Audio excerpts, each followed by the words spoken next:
p.m. Eastern Standard Time. No debates, no speculation, just the info you need. That's your KBLA Sports Minute. I'm Ray Richardson. More news, opinions, and conversation when we come forward on KBLA Talk 1580. At the tone, please record your message. You ready? Drop it! Mr. Tavis Smiley, preach it. Thank you, man. Politics in this country is crazy. You put things in perspective that even I didn't. The right is playing fast and loose with facts and scapegoating everyone under the sun, especially black and brown people. As a white man, I do not agree with this, and I am on my black and brown brothers and sisters' side. Fight the good fight. Know that I am part of the resistance. Let's fight the power. Our freedom of speech is freedom of death. We got to fight the powers that be. KBLA Talk 1580. We've got your black. First things first.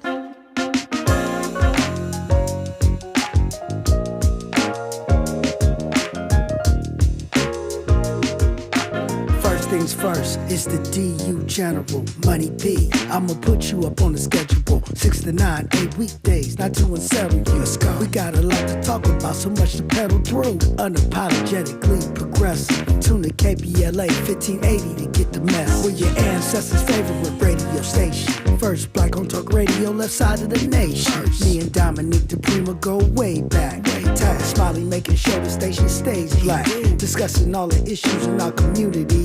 We're hosted black and brown and others find unity. So let's talk about it. Maybe we can improve it. Digital underground, always down with the movement. So we tune in. The first things first with the queen of Black Talk Radio, Dominique DiPrima.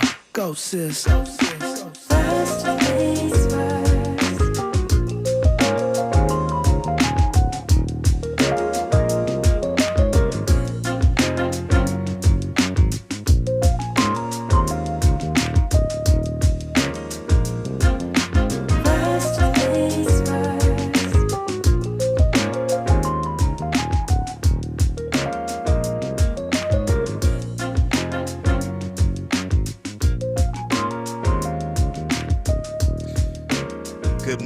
Good morning. First things first. KBLA Talk 1580. I'm James Farr, and I'm subbing in this morning for Dominique DiPrima. As you know, Dominique and Miles have been on a sojourn in the continent, and she'll be back in the seat tomorrow, so I'm going to hold it down as best I can. We have a full-packed show. We're going to do this thing exactly how Dominique would do it in our second hour. This morning we have Sahara Ali for Mindful Mondays. It's going to reset us, set our intentions for the week. Boy, do I need it, and I think the whole delegation needs it. She's followed by Ed Sanders, who's a regular contributor here on KBLA, and he's going to be my partner in politics, and we're going to talk about some national things. In the third hour, Professor James Lance Taylor, political scientist professor, and we're gonna, I'm going back to school this morning. I want to understand a little bit about the 14th Amendment inside of everything that we're seeing across this country with the big beautiful bill or big ugly bill, just the bill that passed. That want to understand what Professor Taylor has to say about that. And in our first hour, he's no stranger to first things first, and he's going to be my partner for this first hour. He is the president of the Pasadena NAACP branch. He's a lifelong Pasadena resident. He also is the vice chair of the Pasadena Rental Housing Board. Community member, community activist, pastor, friend, brother. Brandon Lamar is going to be joining us in the first hour in just a second. But phone lines are going to be open this morning, 1-800-920-1580, 1-800-928. Now is a good time to get those calls in. I'd love to hear from you. If you also can follow us on social media at KBLA 1580. You can follow me at James Farr Live. And we're here all day for the next 3 hours. Today, marks 6 months since the January 7th devastating and deadly Altadena Eaton Canyon fire. Also, fires took place in Palisades, but we're going to center this conversation today about Altadena, and it's been a path. It's been a road to recovery, and I don't know if we're quite yet there. I think relief is probably a better way of framing this up, where we are in this contemporary moment. But I want to welcome, Brother Brandon Lamar into this conversation. Brandon has been on the ground, not since day one, but day zero. As soon as this fire happened, he and others, specifically Michelle White with Neighborhood Servants, activated right away to try to find, help organize, mobilize resources. And a lot of what you saw, Brandon, I'm going to give him credit. He's not going to take credit, but I'll give him the credit for really spearheading what became a global response with relief. Brandon, good morning, brother. How you doing? Welcome into the seat. Good morning. I'm glad to be here, man. You good? You all right, brother? I'm all right. You know what? Brandon might be the, if not the most tired man in Altadena and Pasadena. He certainly has earned that, because he is the hardest working man in Altadena and Pasadena. So, brother, first of all, before we get deeper into this, I want to thank you for your leadership, right? I know when things first happened, I called you first. Yeah. I wanted to know what we doing, and you were figuring that out. But I mean, I'd be remiss, Brandon, and we're going to talk about the recovery. We're going to talk about Altadena, but I'd be remiss if we didn't touch on very briefly right now what's happening in the state of Texas. Yeah. With these, what some are calling 1,000-year floods, right? Yeah. As the time we're on air right now, what I'm seeing is 82 people confirmed dead, Yeah. right? Dozens more still missing, right? We've seen disaster locally. We've seen the government response locally. Federal government response. Now that President Trump has pledged resources, and I don't want to politicize a disaster, right? And that's not what we're doing here. But two questions for you. President's response, where was that energy? It was for Pasadena. And then what advice do you have for folks in Texas? Yeah, I mean, I think that, my heart goes out to the families in Texas. My dad is from Dallas.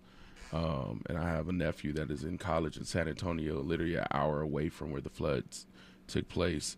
And so my heart and prayers go out to them, because we've seen our own share of disasters here. Right. But just to see the devastation, I always tell people, especially when they're looking at the Eden fire, social media doesn't give you a grasp of really what's taking place until you're actually on the ground. And that's one of the same things that's taking place right now in Texas. Like, we see the pictures, but from the people that I've spoken to already, is like, you guys don't even know the half of it right now. Right. And so, floods is a little bit different. It's somewhat like the fires that we had in Altadena, where response teams couldn't get to families in time. Right. And that's still happening today. So there's still people that still has not been recovered, or families that still have not been taken care of or even helped. But my advice to them is still hold on, right? No, there's no blueprint to recovery. So figure out what works for your community, push for what you need, and be straightforward about what you need. Because at the end of the day, nobody will rebuild your community but you. So. Well, let's do this. When we come forward, I want to get to this other question, right? You said at our town hall meeting back on April 16th at the 100th day mark. Today now makes 180 days, right? You said disaster does not discriminate, but recovery does. I want to get more from you on that, right, when we come forward. You listen to First Things First, KBLA Talk 1580, your ancestors' favorite radio station. She's reclaiming her time on KBLA Talk 1580. More First Things First with Dominique DiPrima when we come forward.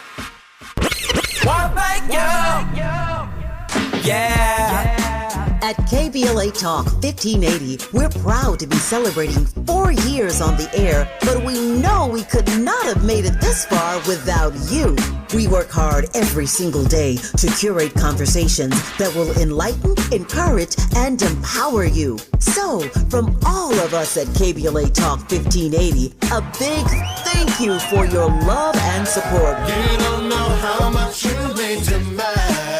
And by the way, if your smartphone did not update automatically, be sure to download our brand new KBLA 1580 app. We think you'll love all the new features, including new ways to send us photos and video in real time, whenever news breaks, while we're on the air. It's a new dawn, a new day for KBLA Talk 1580, and we're glad you're on this journey with us. You never turned away, you were right there. Thank you, thank you.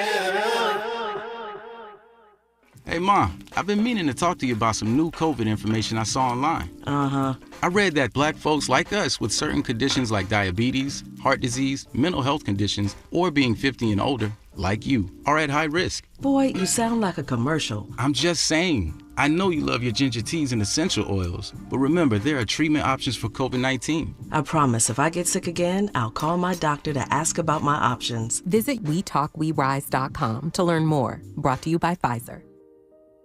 Small businesses are the heart of America. But you don't have to go it alone. As the nation's largest nonprofit resource of expert business mentoring, SCORE has helped millions of entrepreneurs build their businesses for free.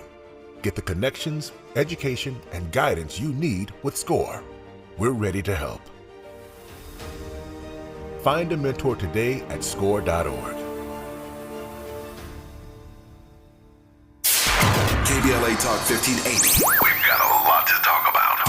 KBLA Talk 1580, connecting you with services and solutions. LA County's new Justice Care and Opportunities Department, or JCOD, is here to support justice-involved individuals and their families. The JCOD Support Center is now taking calls at 1-833-LACJCOD. That's 1-833-522-5263. Available 7 days a week from 6 a.m. to 11 p.m., the Support Center is your one-stop shop for re-entry issues and court support. They offer court reminders, connections to local services, transportation assistance for housing, court appearances, and childcare. The JCOD hotline provides personalized help to connect you with services that you need. And don't forget to check out justiceconnect.org for more information. Remember, it's free and available every day at 1-833-522-5263. This is a community call to action from KBLA Talk 1580. Your ancestors' favorite radio station, and your favorite morning show host. Let's get back to Dominique DiPrima right now. Been in the fire so long, I can't get burned no more. I thought you was putting out the flame, but it was rain from the storm. That's over my head, making me stressed all day long. They won't let me rest, that's on my chest. I ain't that strong. I need a lifeline right now. 911 won't do. My back's against the wall now. Done all that I could do. I prayed every prayer, went to every service like I know how. Just a ship without a sail. I'm lost without your help. KBLA Talk 1580. This is First Things First. I'm James Farr, and I'm in today for Dominique DiPrima. Dominique will be back tomorrow. I can't wait to hear and learn more about her journey. Her and Miles were off on the continent with about 50 people. But this morning, you know, my partner in politics is Brandon Lamar, who's the president of the Pasadena NAACP branch. And Brandon was active on day 0. Today, June 7th, is exactly 180 days And as we come up on almost 12 hours from now is when the fires in Altadena first started. And, we're not going to, at this station, allow stories and community of folks in Altadena to be forgotten, to be erased. And so we are marking this day and catching up on what's happening in Altadena. So, Brandon, before we came forward, I was asking you, disasters, you said at our town hall, disasters don't discriminate, right? But recovery does. Has that changed in the last, it was, 80 days ago, right? Yeah. Has that changed? I mean, no, nothing has changed. I think the statement is still the same. Even if you look beyond Altadena, right, St. Louis, what happened in St. Louis is, they're not getting the help that they was promised, right? FEMA is not even in St. Louis trying to help those families, those black families there.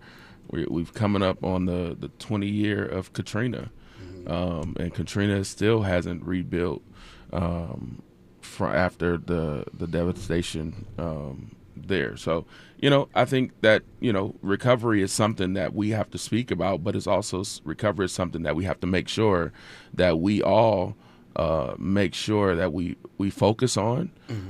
But it's sad that it doesn't come to the black community like it comes to everybody else's community.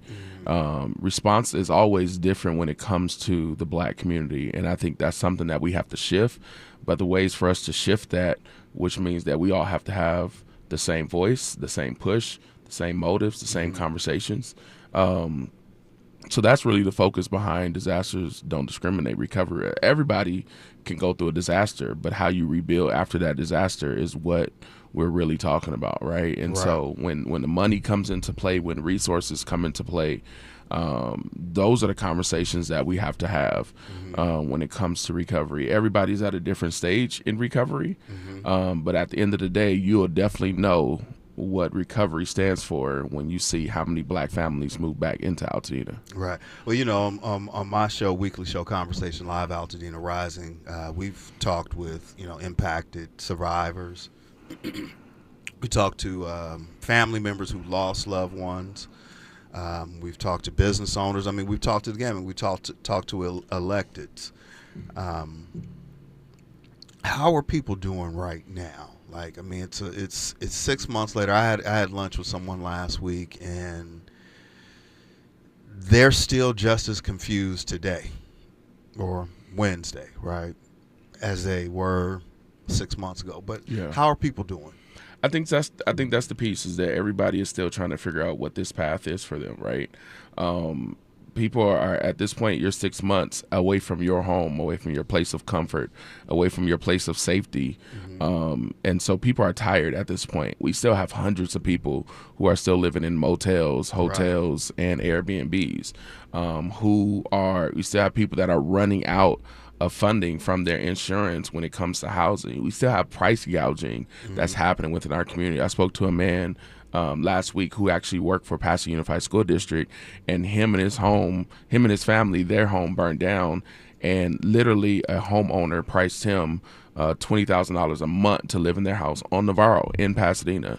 It's crazy. Wow. Right? And so those are the things that we're faced with right now, and families are really tired, and they have to make some hard decisions, right? It's not up to us to tell them the decisions that they have to make. Say that again, brother. Because no, because that's something that I have, in the initial, and as folks are still catching up to, and let's frame this up. An estimated 25,000 people were displaced from Altadena. Absolutely. Right? We've already talked at Ignacia that this black enclave, 80% of 80% of black folks that lived in Altadena were homeowners. Right. This was a source for generational wealth. You have families that have been in their homes, on their properties for decades. Right. Now, upwards of 25,000 people are no longer there. Right. Not everybody was insured. Nope. A lot of people underinsured. Right. A lot of folks aging in place. Right. I push back, man. We're not in recovery right now. I can't say that. We're not in recovery, Brandon. It's still relief. Right. people are still trying to make both ends meet, right? Yeah, I mean, you have a lot of people who are literally trying to balance between paying their rent for where they currently are and continuing to pay their mortgage, right? I think the other thing that's important to note is that Altadena literally had a voting rate of over 79%. It's a lot of black folks voting. And so look at how that would turn right in our community, especially when it comes to the elected officials or who gets elected in our community, right? And so I think those are also the things that is important to see, is that those same people that we are electing, that we are putting into place, we have to make sure that they're doing everything in their power to make sure that our community recovers from this standpoint. Going to back to my initial point is families are tired right now. You know, they're balancing a lot of things. You have a lot of people asking them what they need, and the truth of the matter is they don't even know what they need. Right. Going back to that even is, now that we're at the 6 months, I think what really has to happen is we need to figure out a blueprint on going from A to Z on everybody's circumstance to see how do we get each and every family to rebuild in our community. Not everybody needs everything, so it's not a one system fits all, right? Right. Some people have insurance, some people don't. Some people have a little bit of insurance. Some people, have no insurance at all. But then also there are families that are at different stages and different phases. So I think what we have to do is come up with a comprehensive plan from A to Z on how families will rebuild, how they can rebuild, what is the process. And I think that is something that has not been done yet, right? There's so many silos of contractors and lawyers and architects and everybody trying to get their penny, right? To the point where we're really leaving the real heart of the community out of it. What's the government's response? I mean, you got so first of all, folks, Altadena is an unincorporated area of Los Angeles County, right? Its governance is Supervisor Catherine Barger, right? The chair of the LA Board of Supervisors. They don't have its own city government. What's her response? What's the state response? What are you guys doing in the advocacy space to help people find some sort of relief on either their mortgages, rent assistance, and the like? Yeah, so I think the real truth of the matter is I think government can do more, right? There's a lot of resources that was out there. About maybe a month ago, we had a meeting or a town hall with Congresswoman Judy Chu and FEMA literally sat right in front of 30 organizations and told us that they're giving families $46,000 a piece to help them to recover or rebuild or pay for rent, whatever the case may be.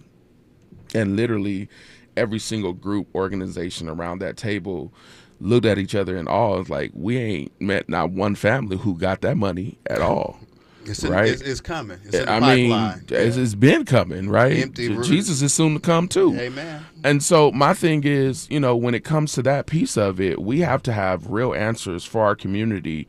And I appreciate Congresswoman Judy Chu because she put them on blast like, we haven't seen it, so y'all need to do more, right? When it comes to Captain Barger, there is a certain part of the community, and this is just real talk, there's a certain part of the community that is wondering where she is, where her help is, and where she's coming from. The truth of the matter is she's here, right? This is her community. I met with her about 2 weeks ago, right before the board of supervisors passed to not allow any passing residents to pay permitting costs. Altadena resident. Thank you. Right. Altadena residents. So to be clear, they deferred those costs. They deferred it, and the hope is that the county would find the money and the cost would not go to the residents. That language was very problematic for me, right? It's problematic for everybody. She said right here on this program, not this program, but on my show, Conversation Live, Altadena Rising, that it's her job to find the money, right? It's your job to make sure she finds the money, right? Because she's termed out, right? But I think that's the thing about it. It's like, it is her job to find the money, and at the end of the day, if they don't find the money, then guess what taxes is going to go to, right? And so I think those are the things that we have to push for, is making sure, following up, have you found the money? Where are you looking? And so I think those are the conversations that we have to have. And those are the hard conversations that we have to have in order to rebuild. We have to continue to hold these elected officials accountable for what they say they will do and make sure that it happens. What's happening at the state level? Is there some relief for mortgages? There's some legislation that's being discussed? Yeah, so I know John Harbedian has working on the bill right now when it comes to mortgage relief, but that's only mortgage relief for a year. And so what that entails is that families can actually apply in periods of 3 months. Mm-hmm. So every 3 months they can apply for an extension of mortgage relief up to a year. But at the end of the day, I don't know how much that would actually help. I mean, it's going to help some, but I don't know how much it's going to help now that we're at the 6-month mark and nobody has actually rebuilt at this point. And so I think that is a starting point, but there's much more relief that needs to happen, especially when families are balancing rent and mortgage at the same time. Yeah, Brandon is talking about the 41st Assembly member, John Harbedian, who represents Pasadena, Altadena in that area in legislation. I know Senator Sasha Perez is also working on that legislation. But again, that doesn't help people right now. Right now. That is a bigger problem is in the right now, right? I want to manage this clock because I really want to get to a point, right, and really understand. And we probably it's not going to be enough time to give you a full and complete answer. But I want to give you something to chew on, right? So when we do come forward, I think the question that I've heard consistently, it's like been a burning question for survivors. Hundreds of millions of dollars have been raised. I don't think with that same urgency that money has been distributed, right? To your point, with FEMA, but let's set FEMA aside, right? That's a different entity, a different animal. Yeah. I'm talking about some of the larger institutional foundations and nonprofits. You know, I wrote about it in the Los Angeles Progressive. There's a op-ed that folks can go read right now. You know, some of those nonprofits are banking that money, right? When we come forward, right, I want to learn how that money is reaching the community, what you know about that. Also, ICE is in Pasadena, so we kind of have this conflation. Pasadena, Altadena. We have this conflation of folks recovering from a fire, a 100-year storm, devastation, and now some members of our community are being hunted, targeted, terrorized, and tortured. We're going to get more from Brandon Lamar, president of Pasadena NAACP branch, who has been on the ground since day zero in this devastating Altadena, Eden Canyon fire. Only on KBLA, Talk 1580, we got your black. More of First Things First with Dominique DiPrima when we come forward. I'm Misty Jordan with BIN News Now. President Trump says he plans to be in Texas this week to visit areas of the state hardest hit by the catastrophic flash flooding. Probably on Friday. We wanted to leave a little time. I would have done it today, but we'd just be in their way. Search and recovery efforts are underway for a third day after flooding killed people in 6 counties. A black man and his girlfriend attended a comedy show in Kansas City. A white woman claims the couple laughed too loudly. The police got involved and the black couple ended up in handcuffs that night. The charges were dismissed, but now the couple filed a lawsuit against the police department for arresting them without interviewing witnesses. They claim their rights were violated for not being able to enjoy the show they paid for. And actor Alan Payne is 57 years old today. Get BIN News now on demand 24/7 on the iHeartRadio app. Every day, a child in poverty waits for a sponsor is another day of hopelessness. There are thousands of kids who've been waiting over a year. End their wait. Sponsor a child with compassion today. Just text the word radio to 83393. Is this the This is the KBLA Sports Minute with Ray Richardson. I'm a bad man. It was not a good day for both of LA's baseball teams. The Dodgers and Angels were swept in 3-game series on Sunday. The Dodgers lost at home to Houston 5-1. They start a 6-game road trip tonight at Milwaukee. The Angels fell 3 games below 500 after losing 3-2 at Toronto. The Angels are back home tonight against Texas. The Dodgers will have 3 players in the starting lineup for the All-Star Game July 15th in Atlanta. Catcher Will Smith, first baseman Freddie Freeman, and designated hitter Shohei Ohtani. Clayton Kershaw, who got his 3,000 career strikeout last week, was invited as a Legends pick. Michael Vick will make his coaching debut at HBCU Norfolk State on national TV. ESPN is making plans to televise Norfolk State's season opener against Towson State on Thursday night, August 28th. Kickoff is 7 p.m. Eastern Standard Time. No debates, no speculation, just the info you need. That's your KBLA Sports Minute. I'm Ray Richardson. More news, opinions, and conversation when we come forward on KBLA Talk 1580. At the tone, please record your message. You ready? Drop it! Mr. Tavis Smiley, preach it. Thank you, man. Politics in this country is crazy. You put things in perspective that even I didn't. The right is playing fast and loose with facts and scapegoating everyone under the sun, especially black and brown people. As a white man, I do not agree with this, and I am on my black and brown brothers and sisters' side. Fight the good fight. Know that I am part of the resistance. Let's fight the power. Our freedom of speech is freedom of death. We got to fight the powers that be. KBLA Talk 1580. We've got your black.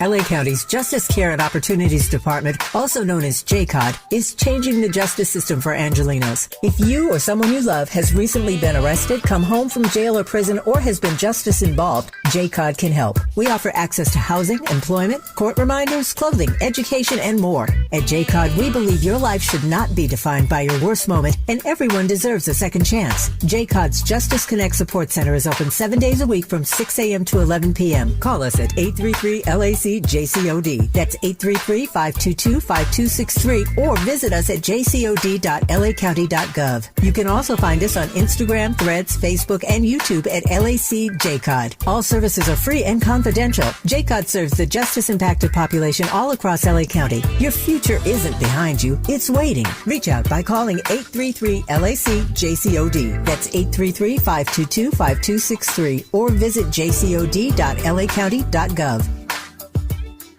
Why'd I go to the doctor? My heart would race just taking my son to practice.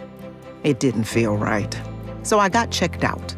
Turns out I have atrial fibrillation, which increases the risk of stroke about 5 times. Symptoms like irregular heartbeat, heart racing, chest pain, shortness of breath, fatigue, or lightheadedness can come and go. But if it's AFib, the risk of stroke remains. If you have symptoms, contact a doctor. I'm so glad I did. Visit notimetowait.com. Sponsored by Bristol-Myers Squibb and Pfizer. KBLA Talk 1580. We've got a lot to talk about. KBLA Talk 1580, connecting you with services and solutions. If you need help getting your resume in order, finding job training, or landing a job, we've got 3 great options for you. First, the City of Los Angeles has worksource centers across the area offering free job support. The California Workforce Development Board can help you with everything from GED prep to vocational training at no cost to you. On the federal level, the Department of Labor's American Job Centers offer a full range of services for job seekers and businesses alike. Visit careeronestop.org, or for more info, just call California's Help Center or visit cwdb.ca.gov or call 916-657-1440. For the City of Los Angeles programs, go to ewdd.lacity.gov or call 213-744-7300. All these services are free to help you get your next job. This is a community call to action from KBLA Talk 1580. Thanks for waking up with Dominique DiPrima on KBLA Talk 1580.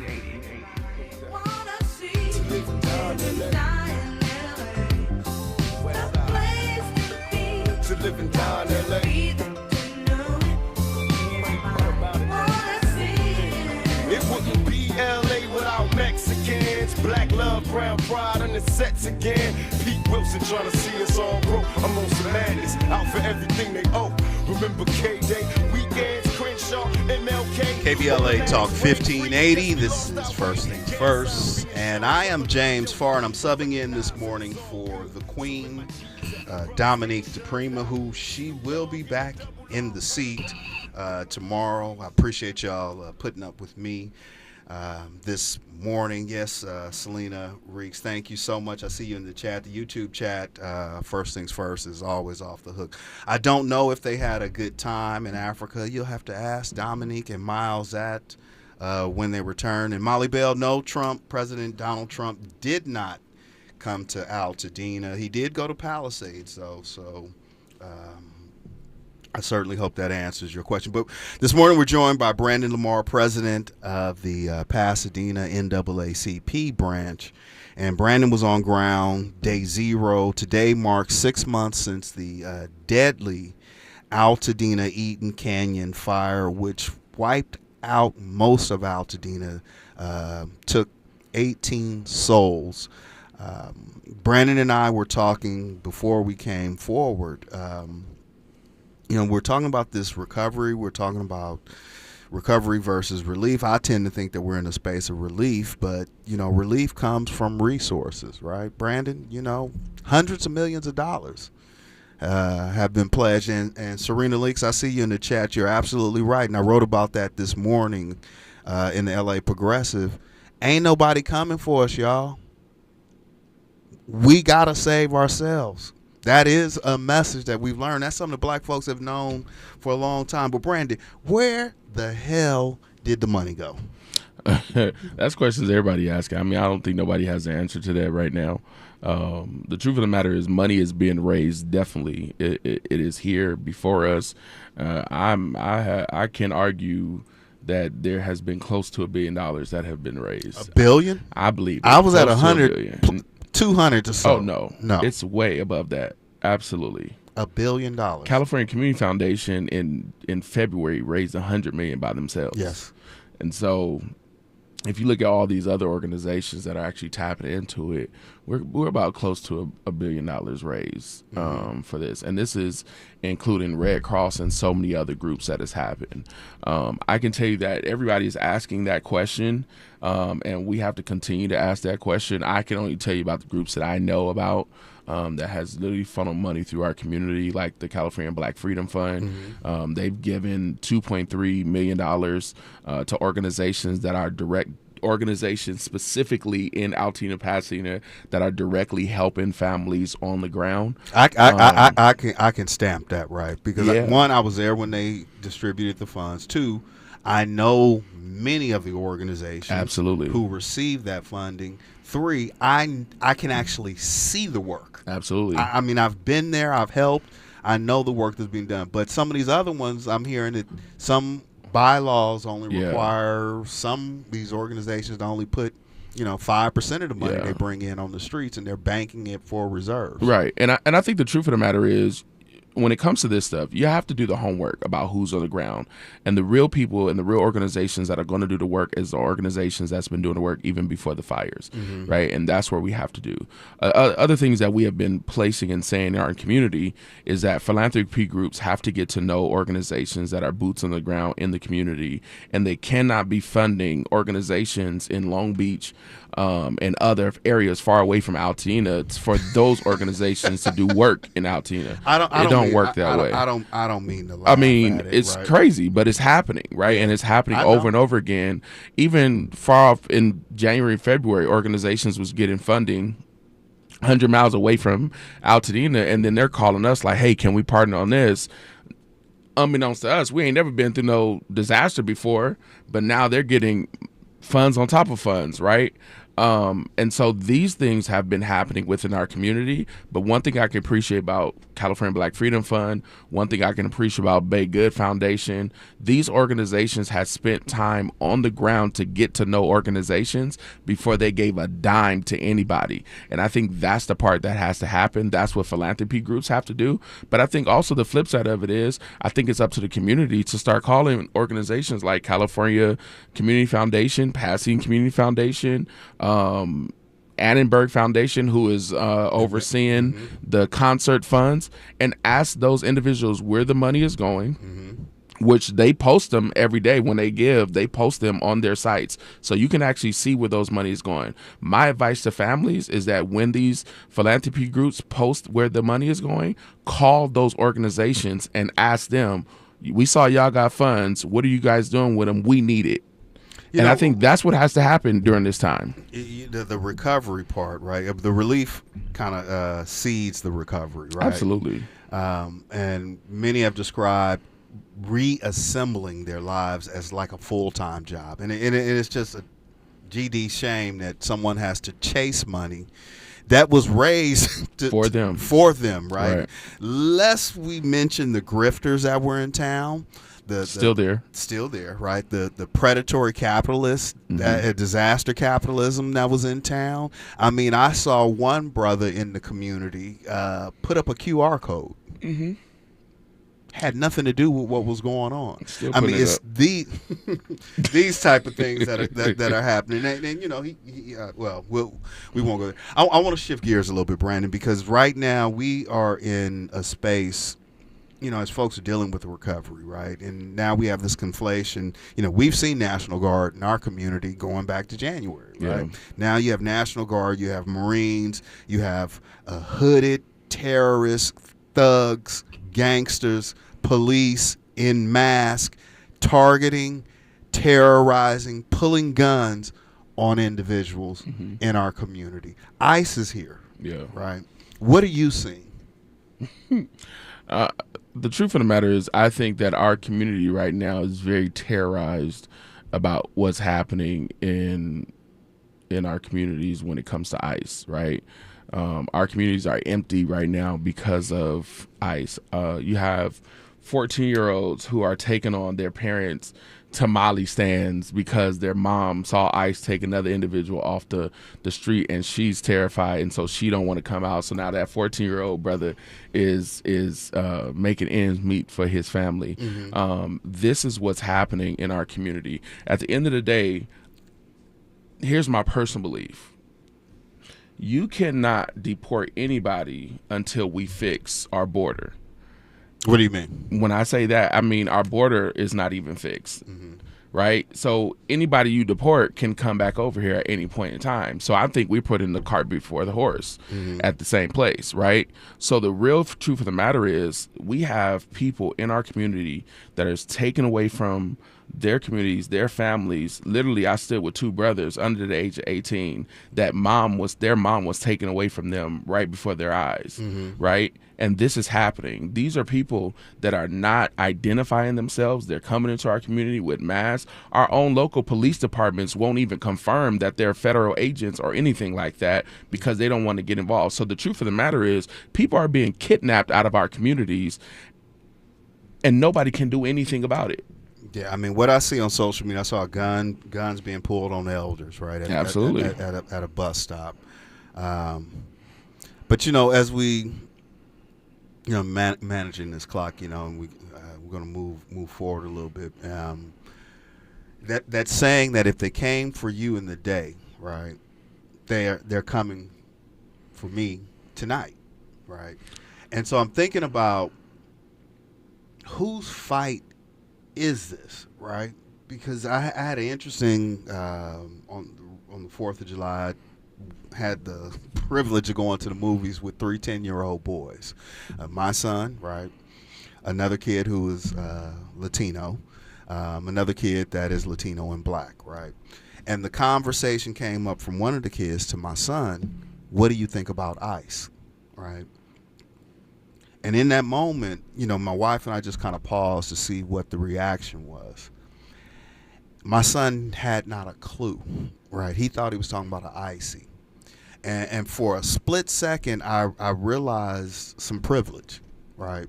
They're 10 years old. We talk about having to have the talk with our kids, our boys at 10, to deal with other type of law enforcement issues and that violation of their young age and kind of, you know, adulting them into what to expect. And I realized that I hadn't had a conversation with my son. I mean, it's in the atmosphere, it's in the environment. Certainly, obviously, at school, summer camps, he's hearing it. but I hadn't educated him. I hadn't made him aware that this is what his friends and family are facing. So when we think about whose fight is this, and that's what I want to get your reaction from when we come forward on the other side. Is this our fight, and why should we be there? I know you're there. We'll pick this up on the other side, only on KBLA Talk 1580. We got your black. KBLA Talk 1580 is an intervention. When we come forward, includes you. KBLA Talk 1580, turning pain into power.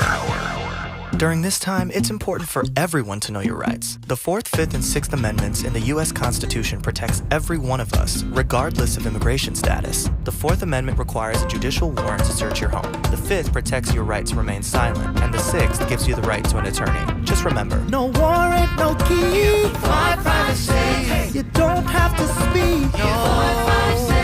No lawyer inside. Don't say a thing. Yeah, we all got rights. Hey, we all got rights. KBLA Talk 1580. We've got a lot to talk about. KBLA Talk 1580 reminds you, when we fight, we win. The Youth Justice Coalition is challenging America's addiction to incarceration and discrimination. YJC works to dismantle policies leading to mass incarceration, law enforcement violence, and the school-to-prison pipeline. Their approach, transformative justice, community intervention, free LA high school, legal defense, and system monitoring. YJC promotes safety without relying on prisons. Their goal, prevent system contact and help people exit the system through direct action, advocacy, and education. Want to get involved or need help? Call 323-235-4243. That's 323-235-4243. Join YJC in creating change. When we fight, we win. KBLA Talk 1580, your voice for justice. This is a community call to action from KBLA Talk 1580.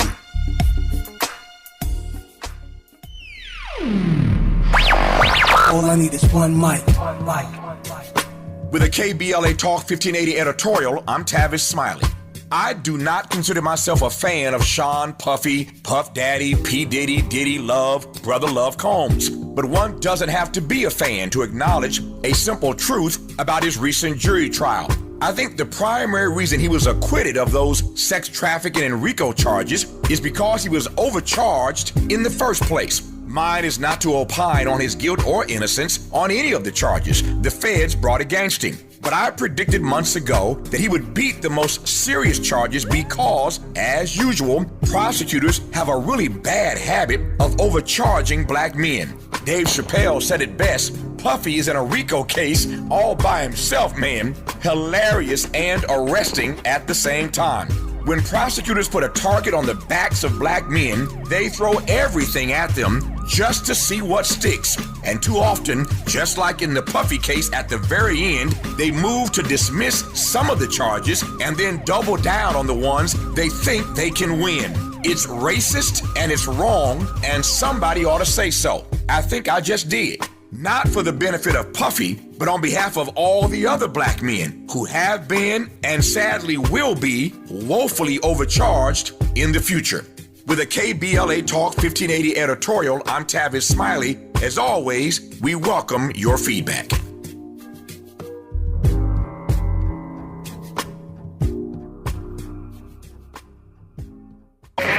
This is KBLA Talk 1580, where hate meets a scholarly match. Hey.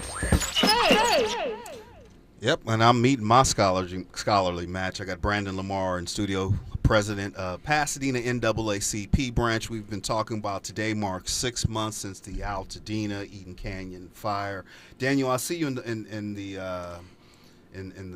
comments. We'll get you some information on where folks can donate money to good stewards, and Brandon would certainly be someone that can help with that. Tonight, folks, I'll be on Spectrum News 1 Inside the Issues at 7 p.m. live for an update. You're welcome to check that out as well. You can have to or record one. Zoe will be on, Zoe Williams, Voice of Reason at that time, so we don't want to split the audience, but if you are paying attention to this story, you can check me out on Spectrum tonight. Talking about the money, Brandon. You know, we're talking about ICE, and we're talking about I was sharing with you I think I was tapping into this idea, some call black privilege, that I haven't had that conversation. But I also realize it's like a lot of our white counterparts who don't have to inform their 10-year-old sons, right, about contact with policing. What's your reaction to, kind of what I was sharing, how my son is interacting with? Whose fight is this? Yeah. My first reaction is I don't think that conversation needs to be had with your son. I think he needs to be a kid. Allow him to be a kid, and which I was telling you already, Richmond is one of the kids that I know. Anytime he comes into the room, he don't need no help with having fun. He goes about his own business, right? Uh-huh. And that's what I love about him. And I think these conversations don't need to be had at, like, let him have his moment to be a kid. Mm-hmm. And also, I don't believe in black privilege. We're the only demographic that continues to go down in our communities. Mm. There's no privilege within that, right? Mm-hmm. We're the only ones who are still fighting police brutality and all this other kind of stuff, right? Black women at higher rates dying on the birth table. That's not black privilege, right? So I think here's a quote that I got, and it's the same one as my other one, but here it is. America would rather have wanted slaves than unwanted immigrants. Say that again. I need to let that land. America would rather have wanted slaves like me and you than unwanted immigrants. That's the position that we have right now. The reason why you see me out there on the front lines with our brown brothers and sisters is literally because when George Floyd happened, they was out there with us. When Anthony McClain died on our streets, they was out there with us. And so I would be remiss when their family members are being kidnapped from our community by people that can't even identify themselves. I refuse to call them a thug because I don't even like folks calling black folks thugs. But at the end of the day, especially, I don't want to hear no white person calling anybody a thug, right? Because they've been using that word against us. But at the end of the day, when you are kidnapping people from our community, pointing guns to our elders and our families that are trying to protect their communities, that is an issue that we have within that community. And I will always stand up for that no matter what. This is not a black issue. It's not a brown issue. It's all of us. Because if it happened to them right now, history it literally looks like it's going to repeat itself. It can come back on us at any point. So we must stand together at this point. Man, that's deep. Because some are saying, man, I don't know. They voted for him, right? Yeah. I mean, I hear all of that. So did some of us. That part, right? that part. When we come forward, I really want to. I'm gonna land us with. Really, I want you to answer this. Whose fight is this, right? And really bring us home in that space. We'll continue this conversation. Stay with us. You're listening to First Things First, KBLA Talk 1580. I'm James Farr, your ancestors' favorite radio station. A safe place to go loud. A great place for progressive politics. KBLA Talk 1580. KBLA Talk 1580. We've got a lot to talk about. KBLA Talk 1580, connecting you with services and solutions. The Los Angeles Regional Food Bank is on a mission to fight hunger and provide nutritious food to those in need across our community. They partner with federal, state, and local programs advocating for better policies and funding for critical hunger relief programs like Cal Fresh, the Emergency Food Assistance Program, and the Child and Adult Care Food Program. The food bank works with coalitions and local representatives to make sure hunger is addressed in every district of LA County. They also run nutrition education campaigns, raise hunger awareness, and source nutritious food for distribution, all while supporting regulations that allow food pantries to operate safely. Want to help? Visit lafoodbank.org or call 323-234-3030 to volunteer or find a food bank near you. Together, we can ensure that no one goes hungry in Los Angeles County. This is a community call to action from KBLA Talk 1580. At KBLA Talk 1580, we do more than just talk. You got a big mouth. Hello, Joe, you're up. Welcome. We're unapologetically progressive, and we don't black down. We don't black down. KBLA Talk 1580. This First Things First. You listen to James Farr. I'm sitting in this morning for Dominique DiPrima. Dominique will be back tomorrow, but right now in studio with me is Brandon Lamar, president of the NAACP Pasadena branch, and Brandon has been front line since day zero. Today marks 6 months since the deadly, devastating Altadena Eaton Canyon fire, and we've talked about what recovery looks like. I tend to think we're in a space of relief, but right now we're in this intersection of ICE terrorizing the Altadena, Pasadena community, and really, the general Los Angeles County. I was asking Brandon before the break, whose fight is this? Because I've heard too many brothers on social media saying it ain't they fight. I want to give you the last minute, Brandon. We got to land this thing, and it goes by super fast. We'll give you the last minute. Tell us why it's our fight. Yeah, this is you're probably not gonna like me for this, but I think I love you, brother. There ain't nothing you can do about it. But go ahead. This is all of our fights, right? As I said before, you have our brothers and sisters, brown brothers and sisters, who have stood with us during the fight. Yes, some of them voted for the orange man Trump, but also some of us did as well. I think after all this, we also have to sit down and have a conversation about, at the end of the day, why didn't y'all vote for Kamala? I think that's the hard conversations that we really need to have. And those are the things that we also need to have with our black and brown brothers and sisters, especially the leaders in our community, right? But at the end of the day, it's all of our fights, which is why I continue to stand. People ask me all the time, well, why are you not out there supporting black vendors and all this kind of stuff? At the end of the day, I've been supporting them. I just bought out a whole black vendor last night and gave the community the food, right? Chicken, right? Chicken, brother. Yeah. If they had watermelon, we gave out that too. But that's the heart of where we are in the community. It's not a one size fit all thing, man. We're here to work and to serve all of our community. And when our community is suffering, when our kids are scared to go to school, when parents are scared to work, when you coming up to car washes with guns, taking people off our streets, when you taking people from the donut shop, when you taking families from our parks, that's where it becomes an issue. When you are pulling guns in our parks where our black and brown families are, that's where it becomes an issue. So it's all of our fault. It's all of our fight at this point. How can people reach you, Brandon? You can reach me. My Instagram is BD Lamar. That's Brandon Dante Lamar, BD Lamar. My Facebook is Brandon Dante Lamar.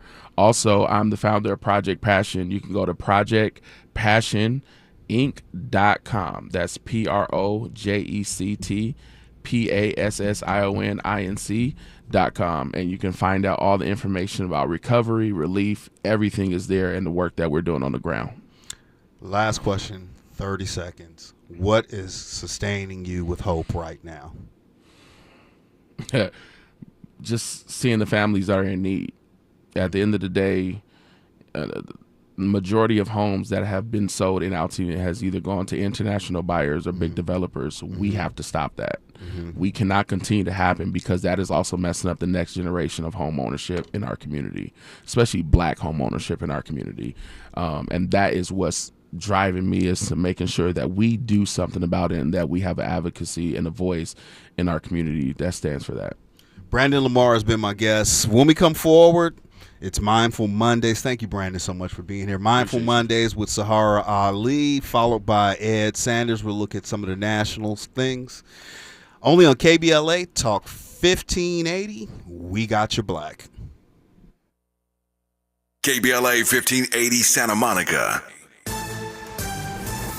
I'm Misty Jordan with BIN News Now. President Trump says he plans to be in Texas this week to visit areas of the state hardest hit by the catastrophic flash flooding. Probably on Friday.